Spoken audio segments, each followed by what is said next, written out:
Before life became a blur of schedules and deadlines, architecture was my refuge. Designing wasn't just a job, it was my foundation, my way to turn visions into reality. Each project was a piece of me, carefully crafted. But as the hours piled up, a gap grew between me and the ones I loved most, Judy and our twin daughters. Despite my passion, I realized I was getting too immersed in my work. Judy had always been my anchor. We fell in love when everything seemed possible, dreaming of a life we'd build together. She brought balance to my late nights, but over time, our hectic schedules started pulling us in different directions. Without realizing it, we began filling the growing distance in our own ways. Tonight, as I lay on our bed in a haze of excitement, I was jolted by the sound of the garage door. "No way," I muttered, glancing at the clock. 10:45. She shouldn't be home yet. The room was prepped for a romantic evening. Rose petals, champagne. But now, in seconds, my careful plans felt like they were slipping away. It had been a tough year since I'd gone solo. My office was an old gas station, and with only one client, I was working nonstop. I tried working from home, but found myself taking breaks to spend time with Judy and the girls. The girls had been a surprise, arriving just before I graduated. And while we wanted a big family, complications from the birth had made it impossible. We'd tried fertility treatments, but expenses kept us from going all in until now. Judy had returned to work to help make ends meet, landing a job with flexible hours that seemed ideal. But Fridays were different. She had to fly to Dallas for her boss's meetings, meaning she rarely got home before 11 p.m. 4 months ago. Her boss's promotion extended those Fridays even longer. I wasn't thrilled, but since Judy didn't complain, I stayed silent. Tonight was meant for celebration and romance, but now it felt like everything was unraveling. I'd planned it all down to the minute, from the rose petals to her favorite dessert. I'd even checked her flight status to make sure everything was timed perfectly for her arrival. This evening was special. Today, I learned the first house I'd designed won a prestigious architecture award. I wanted to tell Judy alone and start a romantic weekend together, celebrating before diving back into the complexities of fertility treatments. With the extra business this award might bring, we could finally afford the best care. Our daughters were off with my parents, so the stage was set. But now, hearing her pull into the garage, doubt started creeping in. Could she really be home this early? My mind raced with questions I didn't want to ask, yet couldn't ignore, since she started coming home on late Friday flights. Judy's new habit of going straight to the hot tub has become routine. Without changing into a swimsuit, she'd simply slip in wearing just her bra and lingerie, calling it Mama's come-down time. I was sure it was a clever pun. Judy always had a knack for that. Now, when Judy arrives home from these late flights, we no longer make love like we used to on Fridays. The extra hours at work leave her too exhausted. Before these flights, just a couple of hours earlier, she'd come home energized and practically leap into my arms. It used to surprise me. She'd rarely initiated things before, but for that month, she'd barely wait until the kids were in bed. Then, after the late flights started, that all stopped. Judy remained receptive when I initiated things, just never on Fridays. Of course, an 18-hour day could make anyone exhausted, but her chatter about work had also changed, and so had our social life. At first, we often attended small gatherings with her colleagues, and she'd talk endlessly about her wonderful boss. I'd get jealous hearing about his savvy business skills or when she'd go on about how much he looked like a young Sean Connery. But 3 or 4 months ago, all that talk stopped, as did the gatherings. I remember feeling relieved, though now I suspected something darker. Then came the realization that truly shook me. I couldn't remember the last time she told me she loved me, gave me one of those sweet pecks on the cheek, or even a spontaneous hug.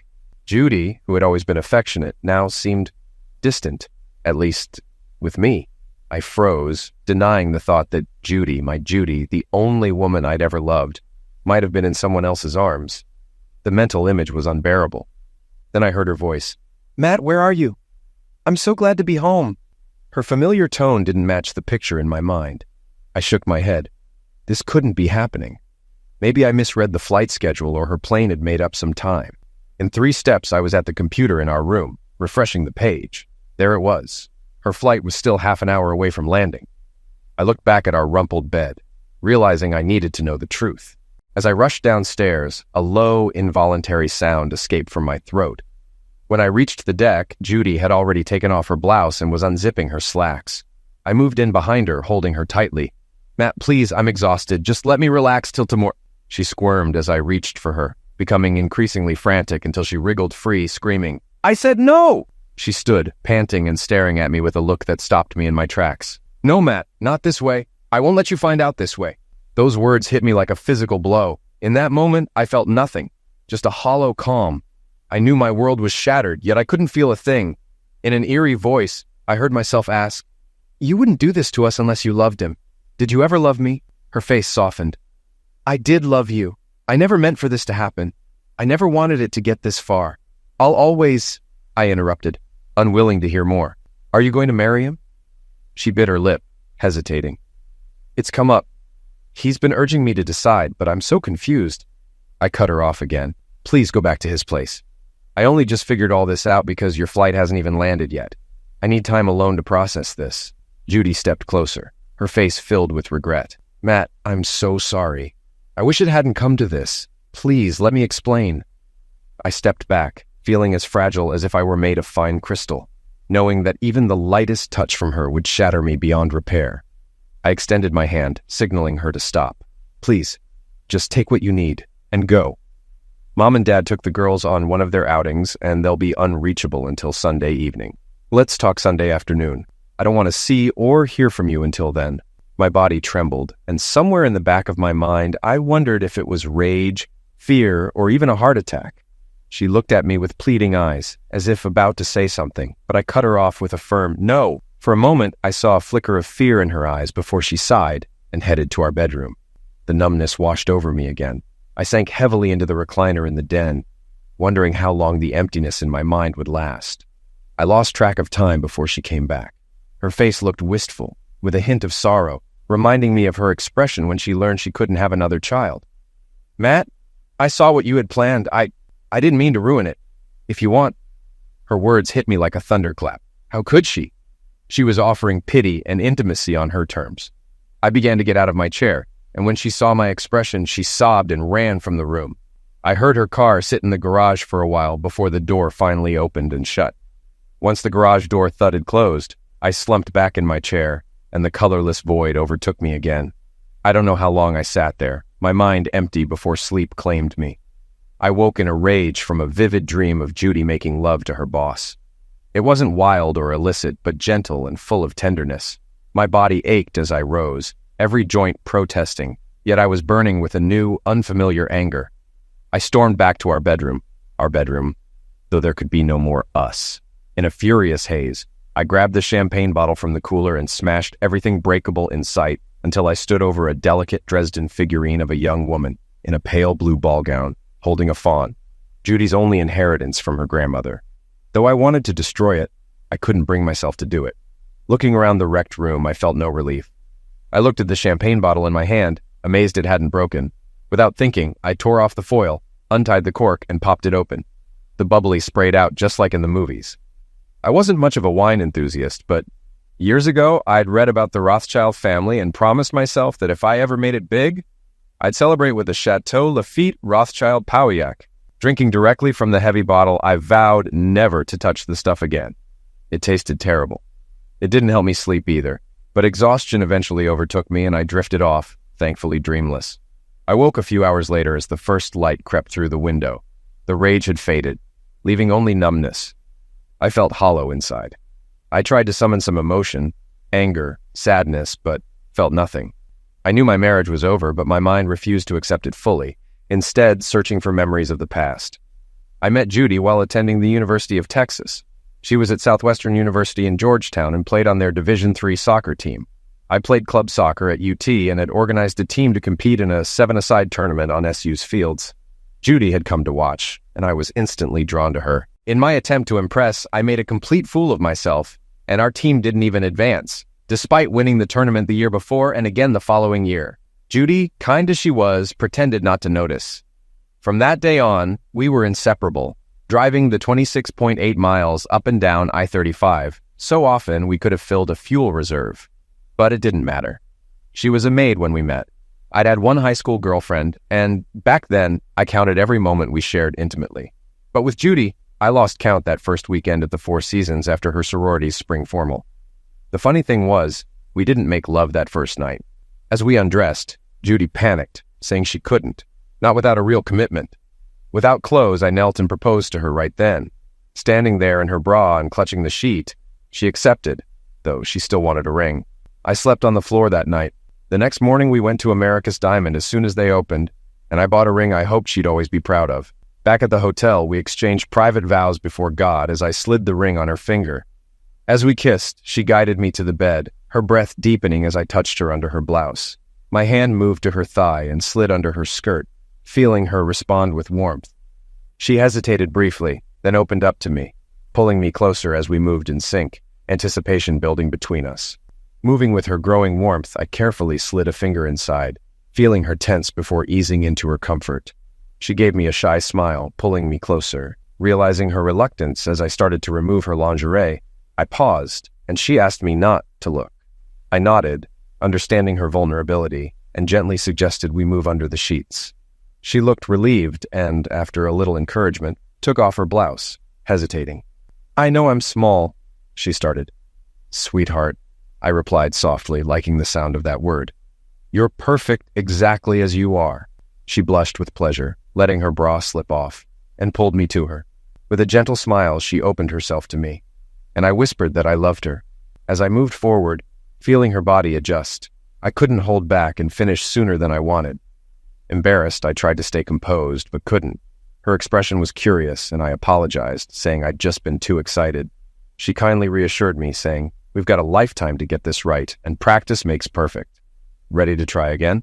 Though I wanted to, I admitted I'd need more time and mentioned I'd have to pick up more supplies, smiling at the thought of all the future moments we'd share. We married the following Christmas, settled in Round Rock, and finished school together. Throughout our marriage, I'd always felt confident she enjoyed our intimate life, and I took care to make sure she was happy in our family life. I adored her, and even brought a grass plug from her college soccer field to plant in our yard as a symbol of our love. I couldn't find any reason in our past for her actions. Sipping tea in numb silence, I felt no real emotions, even anger, though I realized our marriage was over when I discovered her infidelity. The day before, in a moment of rage, I destroyed her clothes, slashing through everything without fully realizing it. A chilling reminder of a painful childhood memory. I redirected my focus to her affair with her boss, James Capote. Despite their relationship, I felt no pain thinking of her with him. I was certain I could win her back if I wanted, given her guilt, our children, and my understanding of her. Yet, I disliked Capote from the start. He'd been divorced with limited custody of his children. And though I could see why he'd pursued Judy, I found it hard to believe she reciprocated. Refusing to linger on what went wrong, I began researching Texas divorce laws, discovering it could be finalized in as little as 60 days if uncontested. I printed the necessary forms, focusing on securing a fair outcome for our daughters. Although tempted to cancel our credit cards and empty our accounts, I decided to trust that Judy wouldn't act against our family's interests. I wanted to keep the house so the girls wouldn't have to move. We'd borrowed heavily to start my business, leaving only a little equity. But with the upcoming prize, I could buy Judy out. I didn't want her or Capote to have any claim on it, so I needed a quick settlement. The prize announcement would be in 3 months, and although the winners were usually notified in advance, it wasn't yet public. With that, I knew it was important to finalize things soon and fairly. Balancing my emotions, I planned to have an appraiser assess everything, including the items I'd damaged, and offer to buy replacement items as part of the settlement. I focused on dividing our property in a way that would be fair and secure stability for the girls. That night, though I couldn't eat, I knew I'd need strength, so I ordered pizza and worked through the details of our separation. Though I knew I still loved Judy, her choice to be with Capote ended things. I considered if I could leverage her tendency to defer to my wishes to influence her choices, knowing I could exert subtle pressure. Deep into the night, I carefully planned my next steps. Around 8, Judy called. I composed myself before answering, reminding her that her choices had ended our marriage and that we needed to consider the girls. I asked if she wanted a peaceful separation or a battle. She tried to explain, saying she didn't want to hurt me and didn't want me to hate her. But I cut her off, expressing my anger at her betrayal. I reminded her of the impact on our daughters, stressing how important it was to approach this responsibly. I told her we should break the news to the girls together, but warned her not to reach out to me afterward, except about the children. I offered to pay for an apartment, but suggested she not live with Capote, unless they married, for the girls' sake. After a tense silence, she asked if she could come over to talk, but I firmly refused. Finally, I urged her to marry him, partly for the girls and partly for my own closure, so I wouldn't feel that our marriage ended for a fleeting affair.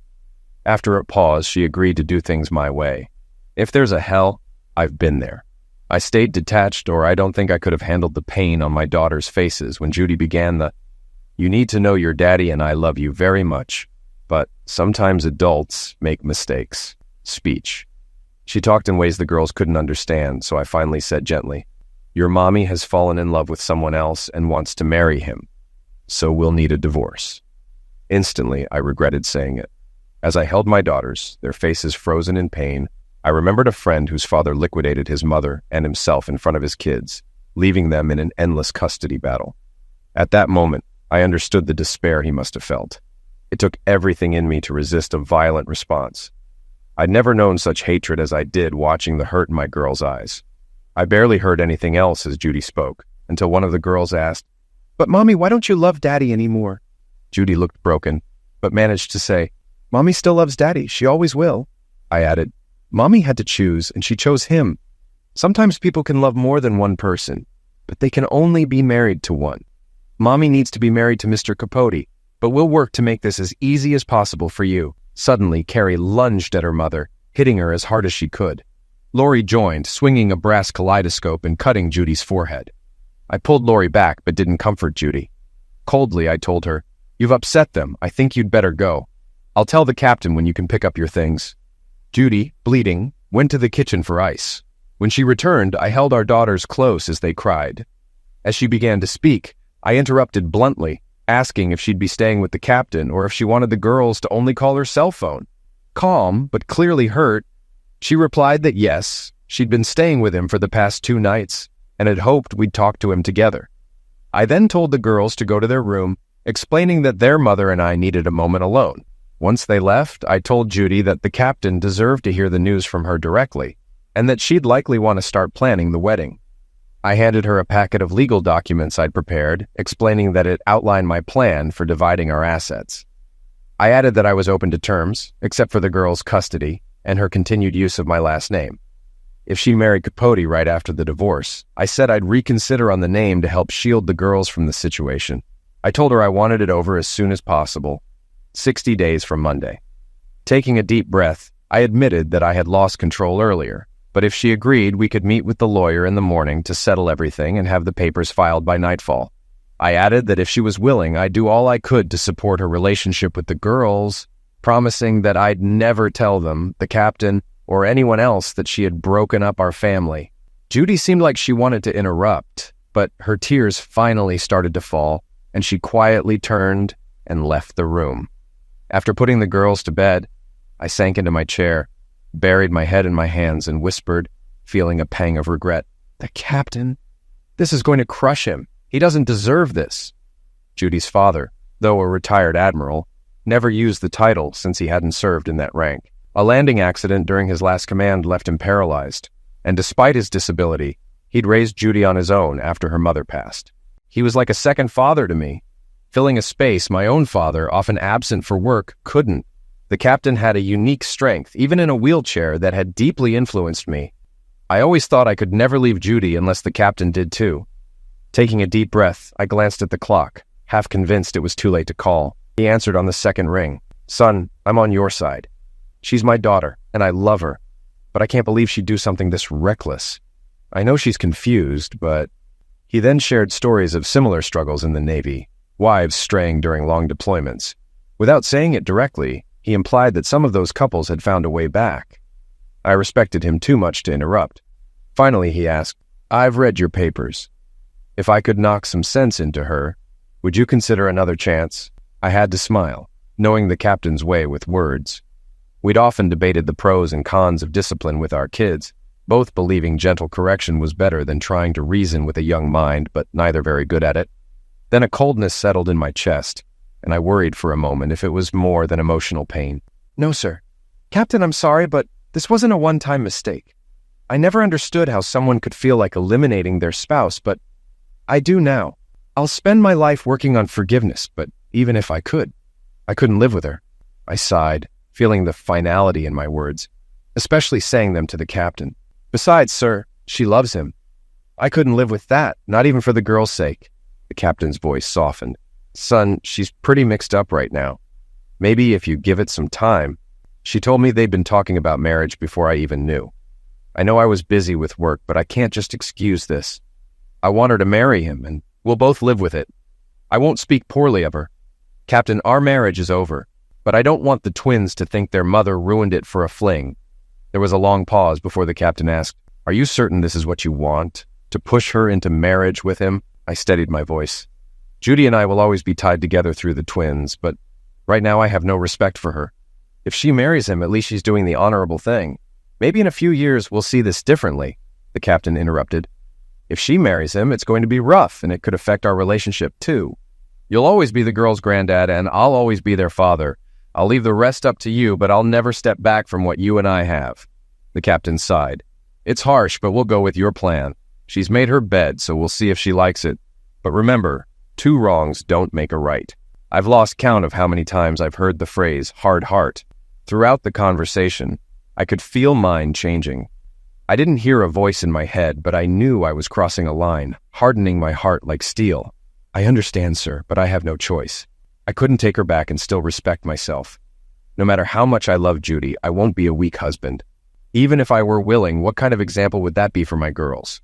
Judy ended our marriage, and the sooner it's made official, the sooner we can move forward. If I hadn't known the captain so well, I might have still thought he was holding back tears when he replied, Son, I'm going to encourage her to accept your terms, to settle this tomorrow. Just promise me that you won't shut me out no matter how hard things get. Please, promise me. His voice faltered. My own voice was rough when I replied, You have my word, sir. There was a long, heavy silence, and I heard him murmur something that might have been goodbye. I didn't trust myself to even echo the word. I knew his pain must be greater than mine, caught as he was between us both. I hung up the phone, and though I tried, no tears would come. I hated what I'd become, and I hated Judy for leading me here. 3 months later, I sat alone at a table near the back of the large auditorium. When I walked forward to accept the prize, they announced I was the youngest person ever to win it. At 28, I was 7 years younger than the previous record holder. I gave an acceptance speech, trying hard to hide the hollow feeling inside. It was impossible not to think back to the days right after I'd learned I'd won. The captain had come to the lawyer's office that Monday morning, and each time Judy hesitated on a term, he firmly convinced her to accept a fair compromise. We wrapped everything up by noon, and the papers were filed at the courthouse by the end of the day. 61 days later, a judge finalized our divorce, and just a week after that, Judy became Mrs. James Capote. It hurt, and the girls cried through her entire honeymoon. Flying home, I realized just what I'd lost. I was now the hottest architect in the field, with clients lining up to hire me. But there I was, alone on a plane. I had my girls and my parents, but despite my success, I had no one to share the victory with. When I got home, my service was flooded with calls from eager clients, but I only picked up one, the captain's. He said all the right things to lift my spirits and let me know how proud he was. Then, in a gentle voice, he asked, When did you find out about it? When I told him, he cursed, like only a former Navy man can. After calming down, he said, That's tough. Really tough. Then, in a softer tone, he added, I know what it feels like to have life knock you down. Words may not help, but I'm here for you. After a pause, he offered, Son, I can't make it better, but if you want to go out and kick up your heels, I'll either watch the girls or join you and cover the tab. Thanks, Captain. As long as we don't talk about her, I can't think of anyone I'd rather go out with tonight. I went out with the captain that night, but that week remained one of the loneliest of my life. 2 years after the divorce, once again, I found myself in New York, celebrating another professional victory. This year's banquet added a 4th Frank Lloyd Wright Prize to my name. I'd won in the home category last year, and again this year, making an unprecedented three-peat. My 4th prize was for a commercial building I designed for the city of Midland, a project that had the architecture world buzzing. I'd also made history by winning in 2 different categories in the same year.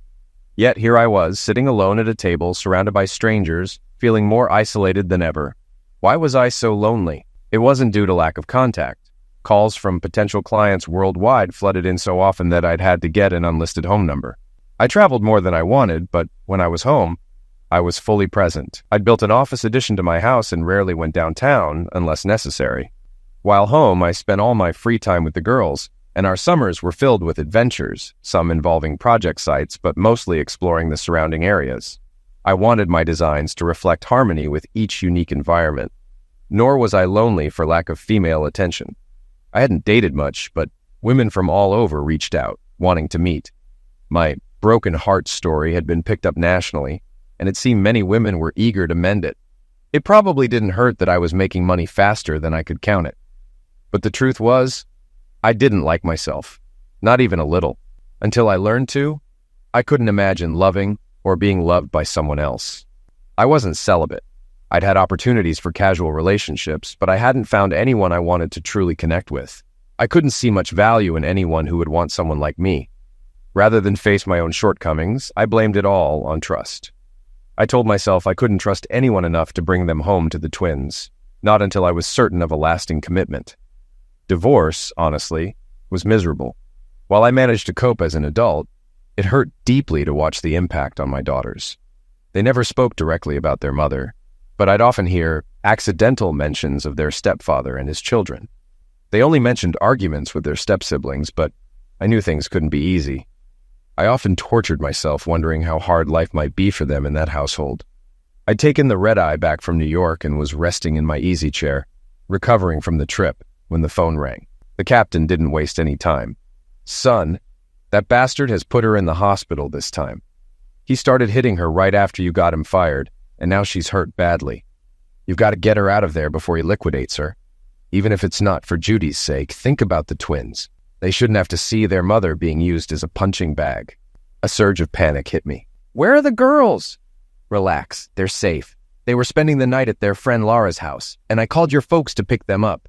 They took off with the girls on one of their trips and will bring them back to you Sunday evening." Relieved, I said, "Why don't you come over and we can talk this through? This is the first I've heard of him beating her. Why would she even put up with it?" "You know why, don't pretend with me," he said. "We did everything to push her into that marriage. If she didn't realize you wanted to make her feel the pain she caused, she figured it out soon enough. She's so guilty over everything she did. She's probably willing to accept anything, even his misuse." I clenched my teeth. I could fool myself, but not the captain. "I never thought it would go this far. You knew he was no good. What did you think he'd do when he found out you were behind his firing and the maltreatment charges?" I swallowed hard. I guess because I'd never hit a woman, I just assumed he wouldn't either. "Come on over, Captain, and we'll figure this out. I promise." A long silence followed. Then the captain's voice became resolute. "This has to end. No one treats my daughter like that. Judy made me promise not to do anything drastic the last time, but I can't just sit here. This has to stop." "Captain, I really am sorry, for your sake. I never imagined it would lead to this. I'll be there in about an hour and a half. I'm stopping by the hospital first to see if I can convince Judy. Damn him, God damn him to hell." He hung up, and a chill went down my spine. It hadn't been profanity, but a real, raw curse. The captain was in his 60s and in poor health, but he'd never been the type to stand by when someone was being hurt. While I waited, I reflected on my latest attempt at revenge. When the divorce was final, I had spent days, even weeks, trying to come up with a way to get back at Capote, but I couldn't think of anything that wouldn't end up hurting me even more than it hurt him. I was in pretty good shape, but even though he was almost 20 years older, Capote was still near his college linebacker weight. Maybe I could get in a lucky punch, but even if he didn't press charges, I wasn't sure I could take him in a fight without years of martial arts training. Not that I had time for that. I checked Texas laws, realizing I couldn't file for alienation of affection, and Judy might have grounds for maltreatment, but I didn't. For a year and a half, my lack of revenge was like an irritating splinter I couldn't remove. Then fate gave me an unexpected opportunity. The CEO of Capote's company, accidentally, ran into me at a charity event. In Midland, no less, even though he lived in New York. Apparently, he'd heard I was winning an FLW award for public architecture and wanted me to design a large office building for them in Midland. I set up a meeting, where I showed him a computer rendering of a design I'd been refining for years. Then I was honest with him. If it had been any other company, I would have been thrilled to build my dream design, but for them, I wouldn't do it at any price. Of course, in a company that size, the CEO had no idea who Capote was, much less my ex-wife. When I explained that I wouldn't work for a company that tolerated such behavior, he didn't react well. A few weeks later, Capote was fired for sexual maltreatment. The CEO later called to thank me, saying Capote had faced several maltreatment complaints over his 15 years there. Upon further investigation, he found enough recent incidents to justify firing him, and we signed a contract the next week. Professionally, I was on top of the world. But after the captain's call, I feared my personal life was about to hit a new low. When the captain arrived, more than an hour late, he rolled into the house without explanation. Before I could offer him coffee or anything else, he launched right in. "Son, she's in terrible shape. She'll be in the hospital for at least a week. Hell, they only kept me 3 days after a sextuple bypass." He was visibly shaking, the tremors stopping where his paralysis began, which only added to the pain of the moment. After a tense silence, he continued, still barely in control. "I can't let this go on. I supported everything you did because I thought she deserved some of it. But not this. You have to stop this." "Captain, how am I supposed to stop it? She's not my wife. I don't have any authority here.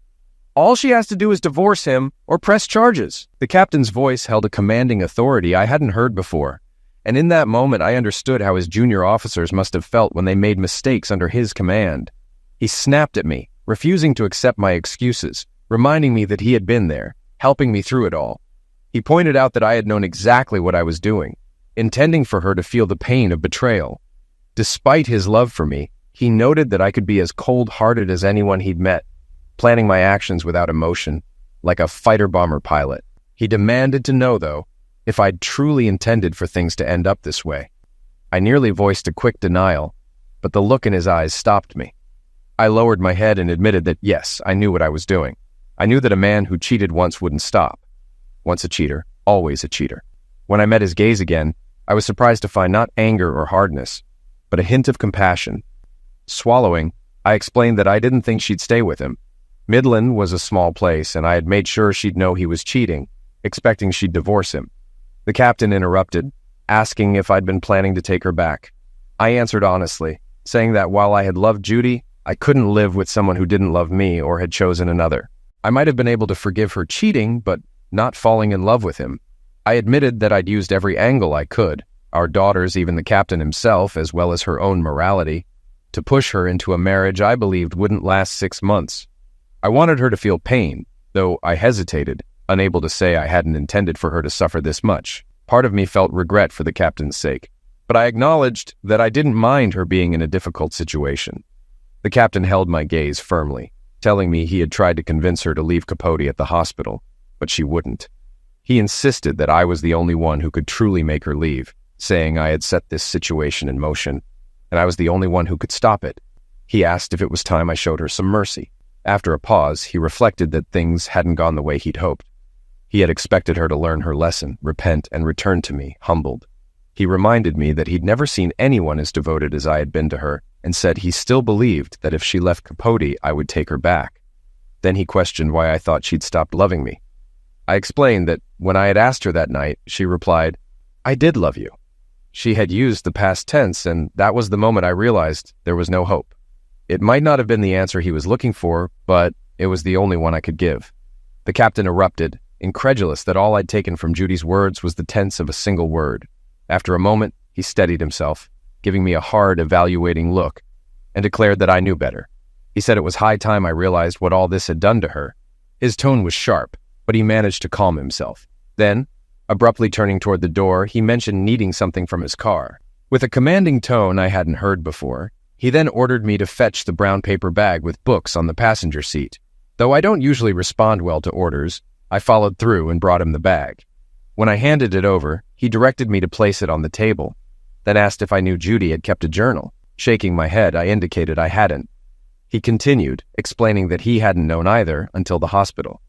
He tried to convince her to divorce Capote, but she wouldn't listen.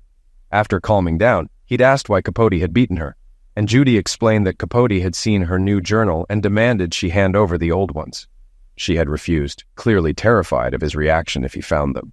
When the captain offered to pick them up for safekeeping, she jumped at the idea, making him promise not to read them before she revealed where they were hidden. She even insisted he promise not to let anyone else read them either.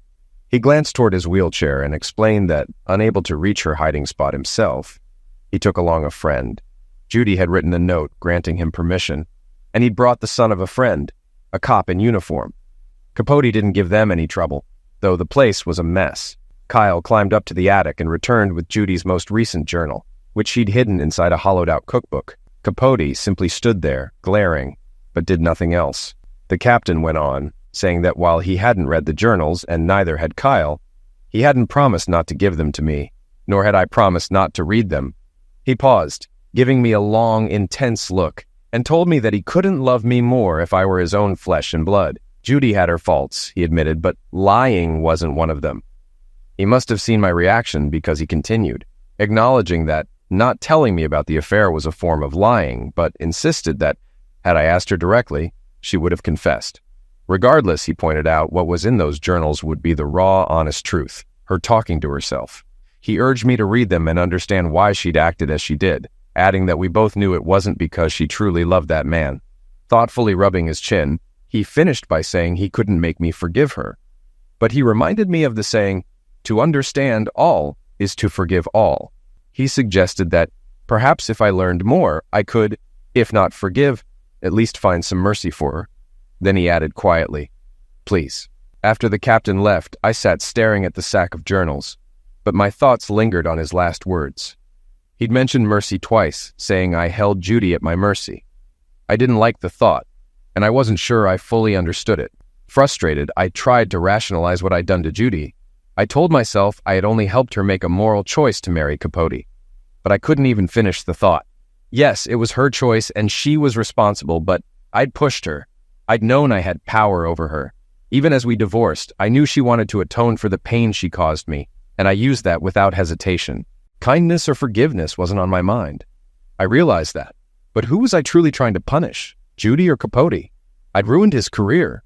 No one would hire him for a management position with a 15-year gap and a record of repeated sexual maltreatment. He was working at a convenience store now, a long fall from a 6-figure salary. Yet, despite all that, I still didn't feel the score was settled. Part of me wanted him caught in a robbery, his life cut short.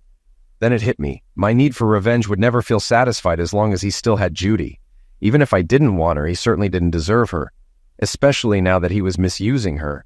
I wasn't inclined to ease Judy's pain, but the thought made me feel uncomfortable with myself, even a bit ashamed. I tried to recall anything else about mercy and remembered a phrase, the quality of mercy is not strained. Unsure of its meaning or origin, I looked it up and found this from The Merchant of Venice by Shakespeare. It didn't make me feel any better. I was still exhausted. It was just past noon, but to my body clock, it felt like the middle of the night. The air inside was hot, and outside it was scorching, typical for Midland in late July. I went to my room, sprawled across the bed, and fell into uneasy dreams that I didn't particularly want to face.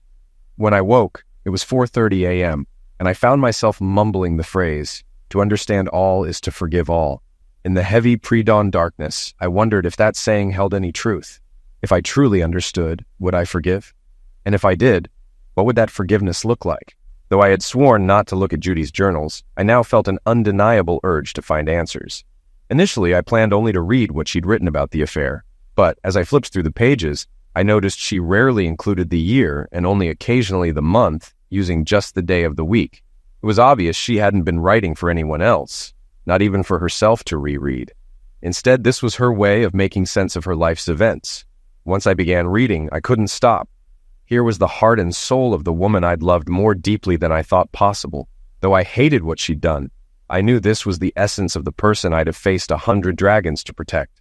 I picked up one of the journals, opened it, and began to read. It's done. The cavalry didn't come over the hill. The heroes didn't arrive just in time. Matt didn't stop the wedding.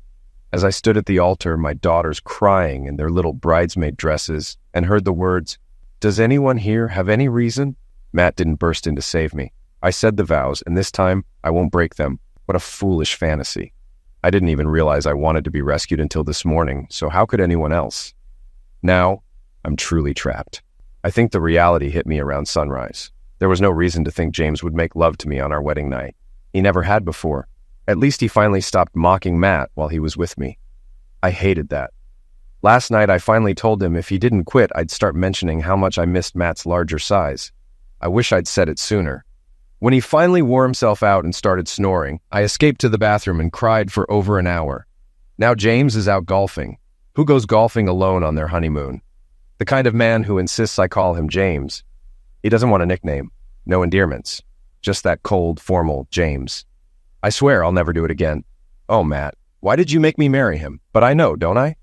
I saw your face that Friday night, and a part of me died.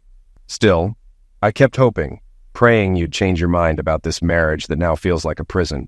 Would it have made any difference if I could have explained it to you? But how could I explain what I don't fully understand? How could I resist all those not-so-subtle hints that my job depended on keeping him happy? That obedience was mandatory when he ordered me to have a drink at his condo? Why did I try so hard to hide it from Matt? He would have put an end to it. He would have saved me. But in that last month, I wasn't sure I wanted saving, was I? Did I really start to love James? Or did I convince myself of that just to justify the betrayal of the man I did love? If I ever thought I loved him, he's killed it over these past 2 months, constantly boasting about winning me from a younger man, parading me around like a trophy. Oh my God, that's what I am. A 28-year-old trophy wife, his desperate attempt to feel young again as he nears 50. Oh God, what have I done? Who will rescue me now?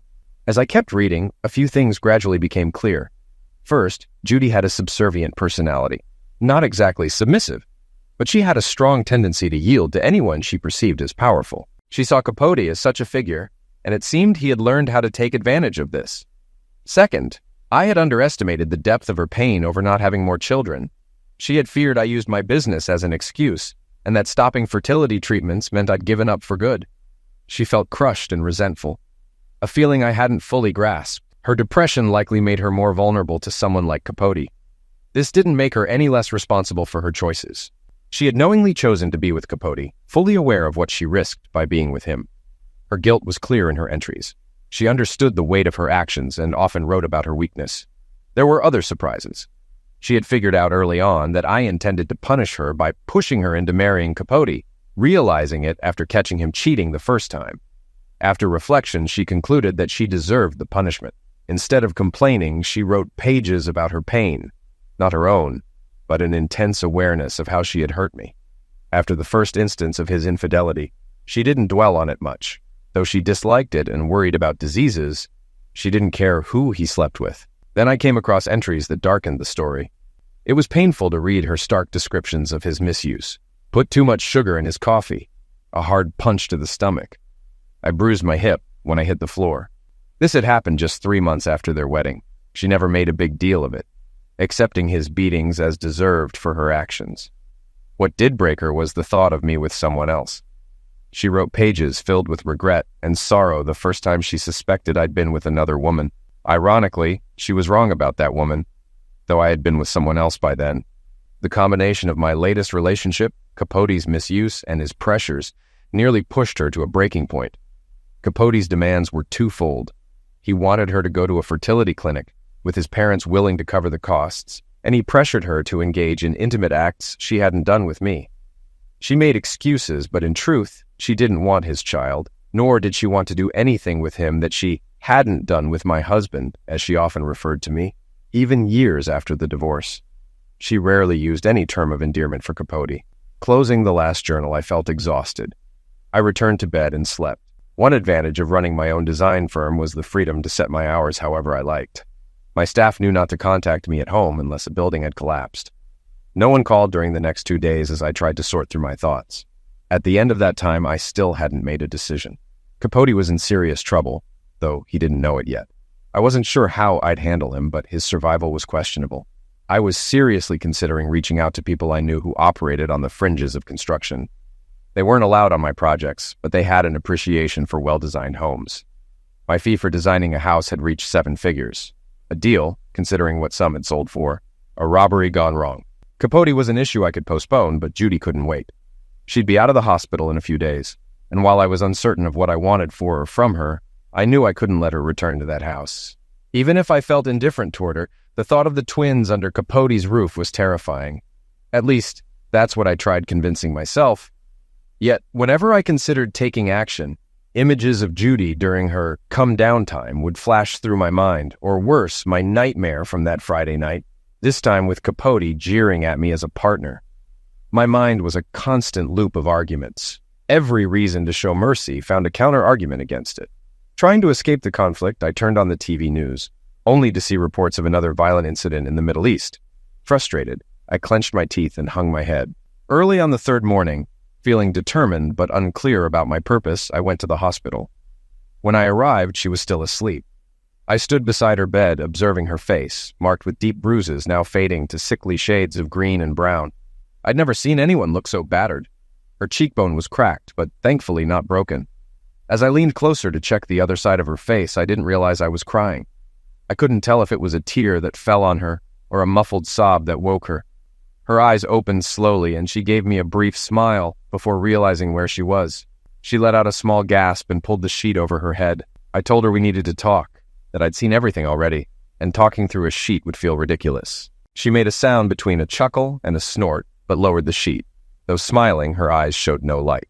She said that her dad had told her he'd given me her journals and that he had no right, though she was sorry it happened. Initially, she'd felt angry, but she'd realized she never wanted to hide anything from me. She admitted that if I had asked, she would have given them to me, and added that while she couldn't recall everything she'd written, she would appreciate it if I cleaned them up before letting the girls read them someday. I chuckled, remarking that I'd never let the girls see what she'd thought about our dating years. When I looked into her eyes, wide open and unguarded, I felt as though I had a window into her very soul. Seeing her vulnerable physically was one thing, but this level of exposure felt raw, almost overwhelming. She was letting me see a part of her that was profoundly personal, more exposed than any painful image I had of her with Capote. In a nearly whispered voice, she told me that she wished she could explain why she'd done it. She hadn't wanted to, truly hadn't, but she still had. She said she didn't blame me for divorcing her or for pushing her to marry James, admitting that she deserved it. However, she wanted me to know that she'd still do anything to make it hurt less for me. She paused, blew her nose, which came out as an awkward snort, then continued, looking a bit embarrassed. She admitted she couldn't even claim ignorance about the hurt she'd caused, thinking I'd catch her right after the first time. When things kept going, she'd felt confused. She never loved me any less, she confessed, but felt she'd wanted me to rescue her. And as strange as it seemed, she was hurt that I hadn't. She shared that she'd tried dropping hints with things like, "Mommy's come down time," and asked if I'd suspected anything before that night. I gritted my teeth and replied that I hadn't suspected anything. My trust in her had been absolute. I told her that if she'd claimed the sun was rising in the west, I would have called the McDonald Observatory to confirm, and I would have argued with them if they denied it. She took a slow, deep breath and admitted she never deserved that level of trust and couldn't have lived up to it. Then she paused, as if changing directions, and asked where we should go from here. I gave her a small smile, knowing she liked these sudden shifts in conversation, and told her she wouldn't be going back to his house, ever. She tilted her head, giving me a look like a teacher might give a slow student, and said realistically that she was married to him, for better or worse, though there had been more worse than she'd planned for. I felt my temper stir and insisted she wouldn't be going back, asking her to pretend I was rescuing her. I told her she was not going back. For a moment she looked confused, and asked if I'd read that in her journal, mentioning that she had sworn never to break her vows again. I interrupted, explaining that he had already broken every vow. They were his to keep, but he'd cheated on her and failed to love or cherish her. He'd ended the marriage, not her, and she was no longer bound to him. She blinked a few times, hesitating, so I warned her that if she ever went back to him, I would never let her see the girls again, as I couldn't risk their safety around him. At that, she broke down, burying her head in her hands, and as she cried, I held her close. She soon realized I was embracing her, and she clung to me, soaking my shirt with her tears. When she calmed down, she asked quietly where she would go and what she would do. I assured her that I would help and protect her from him, promising to have my lawyer prepare divorce papers and a restraining order. I asked if she'd sign them that afternoon, and without looking up, she nodded into my chest. Later that afternoon, my lawyer and 2 of his secretaries arrived at her hospital room, witnessing her signatures on the documents. Once everything was filed, he left us alone. She held my hand to her tear-streaked cheek, and, with her eyes glistening, asked softly if I would take her back when this was all over. It was the question I had feared. I recalled a thought I'd had while watching the news about war, that although war was cruel by nature, without mercy, it could never end. Mercy didn't imply surrender. It meant keeping one's humanity and making room for peace. This, I realized, was the time to show mercy to Judy, and I did my best. 5 years later, I sat in the waiting room on the maternity floor as Judy was moved from labor to delivery, preparing to give birth to twins. Boys, this time. Sitting next to a nervous first-time father, we chatted until a nurse announced Judy was ready. Mark shook my hand, thanking me for being there, and acknowledged the next few months would be challenging. I assured him, yes, and the girls are excited. I'll keep them at my place as much as possible, but I'll have my hands full too. Mark, a solid guy, an Army Reserve major and a captain in the Midland Fire Department, headed off to be with Judy. He'd earned a Silver Star and 2 Purple Hearts in service, and I admired him. He was a good match for Judy, and I was glad they'd found each other. Reflecting on Judy's question from 5 years ago, I'd tried to answer with mercy. When she'd asked if I'd take her back, I'd simply told her no, which brought her to tears. When she asked why, I explained as gently as possible that we weren't a match.